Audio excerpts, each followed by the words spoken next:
channel. I'm Charbria White, and today I want to talk about the 10 myths of being single.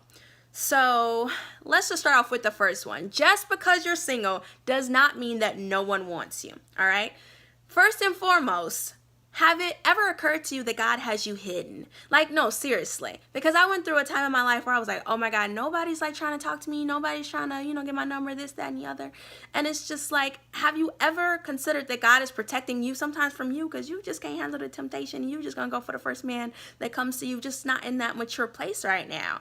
Or could it have ever occurred to you that maybe, you just need to lay low, like God's trying to do some things in you, so he has you hidden, all right? And another myth is that no one wants you, is that basically a lot of people can try to talk to you because you're single. Sometimes people are like, girl, you can't get a man, you can't find a man, and it's like, girl, that ain't true. Men try to talk to me every week. And so just because you're single doesn't mean that you don't have people that are trying to talk to you, that are trying to date you, even trying to marry you. Sometimes could it just be that that woman has standards? That woman is not going to settle for less. And I'm not talking about having unrealistic expectations of a human being or of a guy, because none of us are perfect. We all have flaws. We all have issues. We all have to grow. We all have to develop and mature as we, grow and develop in a relationship. However, there are some things that just are unallowable, and you know it. And so you refuse to settle. And that's a great thing. So never let somebody make you feel bad. Like, nobody don't want you, girl. Nobody ain't trying to talk to you. Nobody ain't got your number. You ain't found nobody.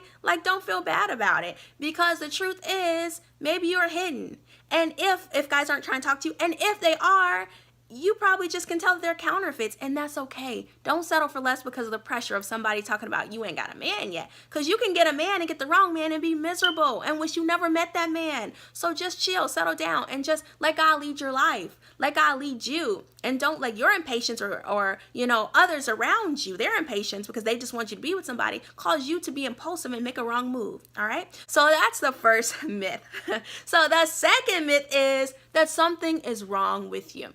Girl, no, ain't nothing wrong with you. Just because you're single, absolutely not. You got to get perspective. Some people are like, what's wrong with me? This relationship didn't work out. Like, why do they always leave me? I feel so abandoned.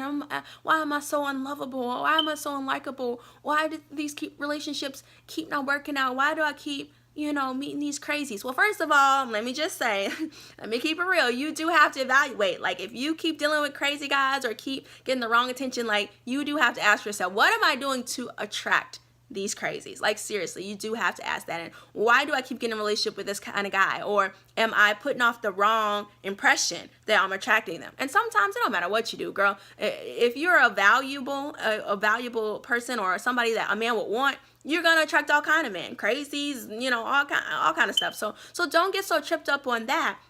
But that doesn't mean something is wrong with you. If someone's not compatible with you and it just doesn't work, if it doesn't work, it doesn't work. And I will never forget what my mom told me. She said, if it doesn't fit, don't force it. And sometimes don't we do that? Because we just want to be with a man. Oh, we want to be in love. Oh, it feels good. Oh, we just want to be with somebody. Oh, we just want to move to that next level in our lives. But you're forcing it. And you keep forcing it. You're going to end up trapped and stuck in something that you can't hardly seem like you can get out of. So don't do that. Girl, ain't nothing wrong with you. Just because you're still single, just relax. Live life, do you, seek God, and in due time, God will send the right one. But don't have that, woe is me, I'm a damsel in distress attitude, because also that's not attractive as well, okay? The next myth, the third myth, this is a good one, that you're bitter. Oh my God, I've heard this so many times, especially as women get older, over their 30s, they're just like, somebody gets married or somebody happened, like they're like, you're jealous, you're bitter, or if you're still single, they might feel like, you got that man hating spirit and all that kind of, I've heard it all, but here's the thing. Some people are bitter in their singleness. So check your heart. Are you bitter? Can you not love or move forward because a man hurt you and you're like, I'm done, that's enough, not another man is going to do nothing like that to me again? Like, you do have to ask God to heal your heart, because we've all dealt with hurts and pains in relationships, and you just got to come clean and say, God, am I still harboring unforgiveness? Am I bitter? Am I angry at men? Do I feel like they've, always done me wrong, or always left me, or abandoned me, or cheated on me? Like, you do have to bring that to God and be real, because we hold so much in. We try to pile more stuff on it. We try to, hide behind it. And it's like, you can't be open to love if you still have all that hardness and bitterness in your heart, all that hurt and that pain, because you're going to be suspicious, you're going to be angry, you might be just accusing him of stuff that he's not even doing, just all kind of stuff, just not even knowing how to communicate effectively or accept love or give love in a relationship, because you still have all that unforgiveness and bitterness in your heart. So if you do have that man-hating spirit, you got to ask God, Lord, help me, deliver me from me. And even though some of these issues were learned behaviors or reactions to the hurts that were done to me, help me, Lord God, to forgive and to be clean and to be pure before you, so that I can be healed and move on when you do send that man of God. Because the worst thing that you can do is punish the true man of God that he has for you for something that somebody else did. He ain't did nothing to you. And now you're like sabotaging things. So again, that's something that we all have to take to God and make sure that we're not operating in bitterness or unforgiveness. And another one, number 4, that you're jealous of your married friends.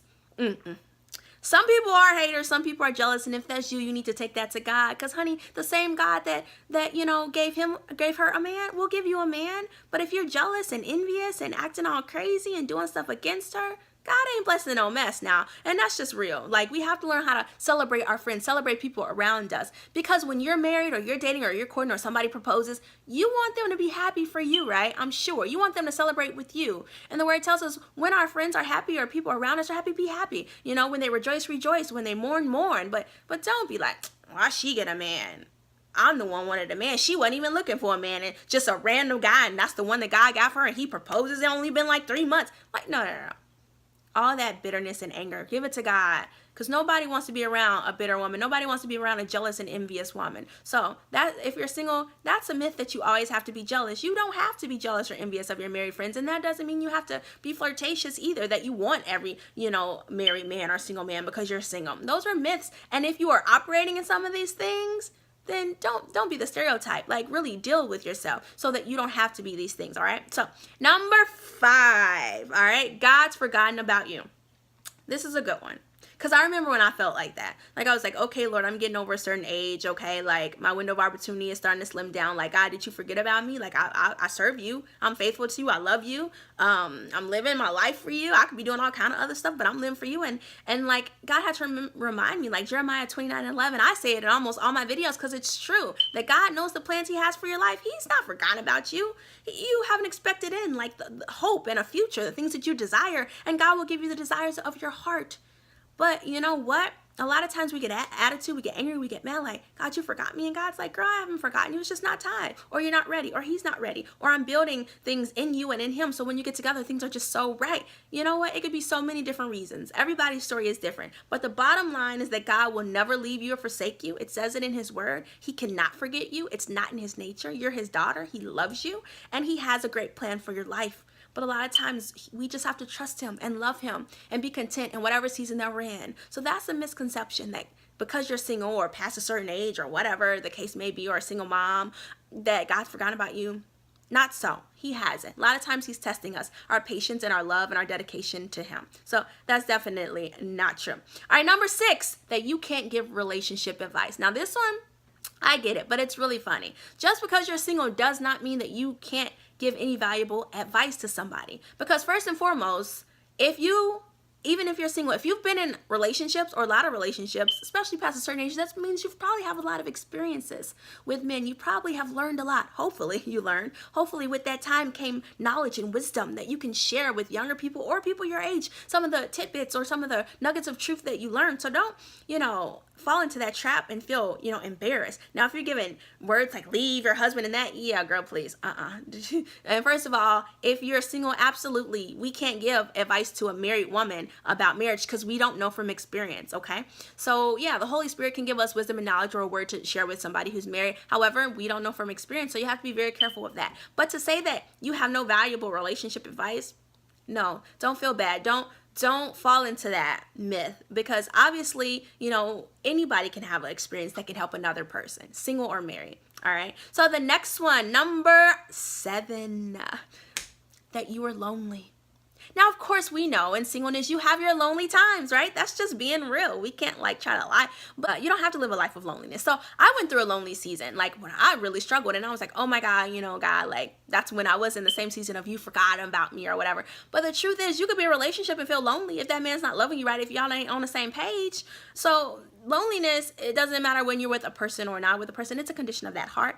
And so you have to give that to God, because sometimes we want a person, whether that's friends, family, a man, we want them to fill that void in us, which only God can fill. Yeah, people can make you feel good and loved and be around you. However, though, God can only feel that deep longing and void and loneliness. So it doesn't mean you have to live a lonely life just because you're single. That's why I started the Single and Satisfied movement, because single women needed to get together and do life together, not feel alone, because we're not alone in this. There's a lot of single women, and there's a lot of single women who are enjoying their lives and striving and thriving and doing awesome. And so that's why we have to know we're not alone in this. First of all, we have God. He loves us desperately, crazy in love with us. And then second, we can join the Single and Satisfied movement, or whatever other single groups that there are out there, to join together and link arms with other single women to know we're not alone, we're loved, we're valuable, and we can still have an awesome life together. So don't fall into that myth that you have to live a lonely life. Yes, there'll be times of loneliness, but you don't have to be consumed by it or overwhelmed by it. All right, number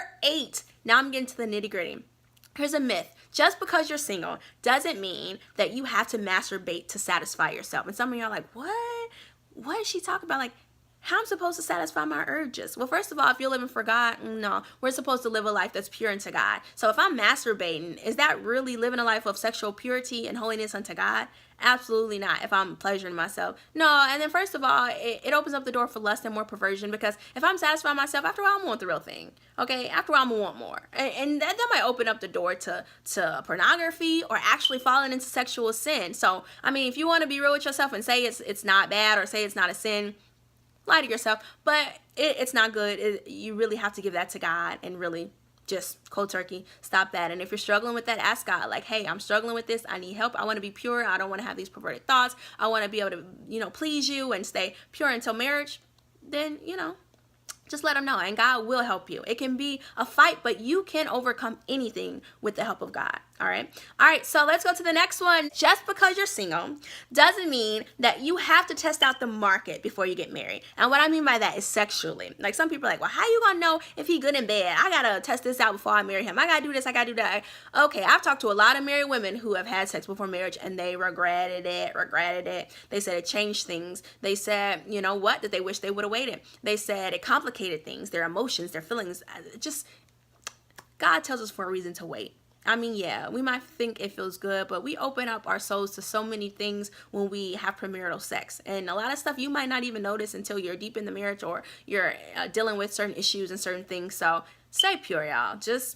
It can be a tough journey, but I'm living it. I'm doing it. I'm loving my life. And I mean, I don't feel guilt about when I used to have sex. I don't feel that weight of sin on me. It's just such a great feeling to know that you're living a pure life before God. And the benefits are great, as far as like the favor of God that's on my life.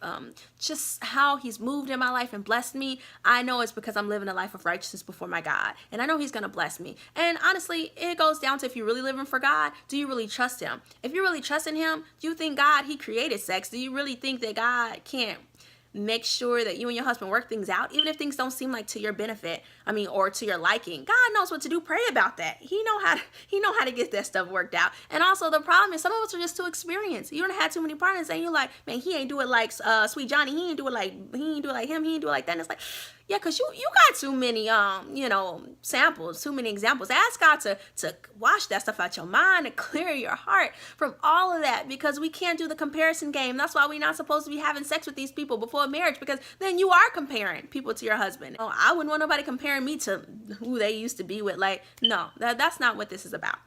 Okay, another misconception. All right, so let's go to the next one. Number 10, a myth. Just because you're single doesn't mean that you should marry the first guy that proposes to you. Girl, first and foremost, you have to know how valuable you are. You have to know that you're a queen. And I know I say this a lot, and people might think, oh, that sounds so conceited. No, honey, no. If you don't know your value, if you don't know who you are, how do you expect anybody else to respect you or know who you are, or to treat you the way that you should be treated? So if you're so desperate for marriage and you feel like, oh, he proposed, I got to marry him, girl, no. That's showing your low self-esteem, because here's the fact of the matter. You should already know that I'm a queen. You should already know, like, I'm a virtuous woman. You should already know that I'm a prize. You should already know that any man who can see value and quality should want to be with me. So I'm not shocked that, oh, this man says I'm the one. I'm not shocked that this man wants to be with me. I'm not shocked that that man proposed to me. This all has happened to me, and I'm like, I'm not shocked by it. People are like, oh, what happened? You're still single. People, no one's wanted to date you. No one's wanted to propose. No, not at all. I've had all that happen. But if it don't work, it don't work. If God's saying no, God's saying no. If I'm seeing warning signs, I'm seeing warning signs. I'm not desperate. And that's the thing. Being single and satisfied, you're getting to a place where you're not in a place of desperation. So you can't afford to be picky because you're loving your life, you're living, you're thriving, and you're like, hey, if a man's gonna step to me, he's gotta come stepping with something of value. And I'm not necessarily talking about material things because a man can lose that, okay, girl? I'm talking about the quality of this man's heart, the integrity of his heart. Is he a real man of God? Is he a protector? Is he a family man? Is he gonna love you? Your heart, mind, your soul. Is he gonna be there for you? Is he gonna be loyal? Is he gonna be a good friend? Like, for real? You know, those types of things. Is he a praying man?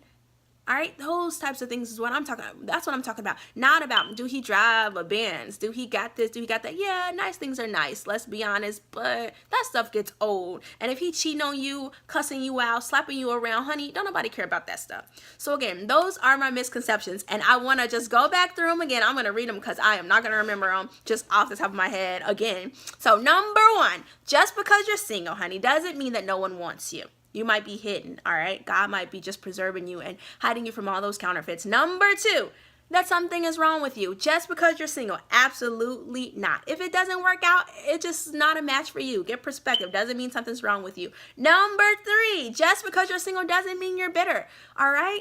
You could just be living fine with your life and enjoying life. But if you are bitter, deal with that, okay? Give that to God. Number four, just because you're single doesn't mean that you're jealous of your married friends, all right? And number five, just because you're single doesn't mean God's forgotten about you. He loves you. He would never do that. All right, number six, just because you're single doesn't mean you have to live a life of loneliness. Number seven, just because you're single does not mean that you can't give any valuable advice to somebody. 8, just because you're single does not mean that you have to masturbate to satisfy those urges. You can still live pure. I'm living it. All right, and number 9, just because you're single doesn't mean you have to test out the market sexually. Girl, that's how you mess yourself up spiritually, emotionally, mentally, socially. No. And then number 10, just because you're single doesn't mean you have to marry the first man that proposes to you. Have a standard. Don't settle. And know that God loves you and has not forgotten about you. And in due time, girl, if you desire marriage, he's got somebody for you. So I hope this has encouraged you. I love you guys. Go ahead, subscribe below. Give it a thumbs up if you enjoyed this video. Join the Single and Satisfied movement if you like. You can go to the Single and Satisfied movement Facebook group. And also you can check out my blogs at charbriawhite.com, and also just be on the lookout for more fun things. All right, talk to you guys soon. Bye.